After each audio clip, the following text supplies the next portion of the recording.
आज जिल्हा परिषद आणि पक्षी केंद्रावर केंद्रावर मतदान सुरू आहे.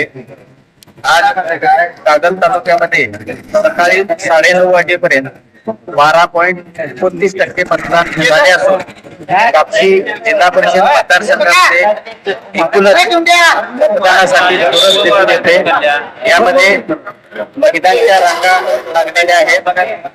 कापशी परिसरामध्ये सध्या यात्रा सुरू असून या ठिकाणी वडगाव तमनागोळा या गावच्या यात्रा असून देखील त्या ठिकाणी मतदानाचा उत्स्फूर्त प्रतिसाद मिळताना दिसतोय.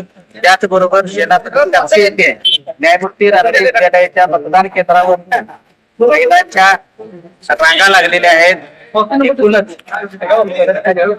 शांतताजनक या ठिकाणी मतदान सुरू आहे. धन्यवाद.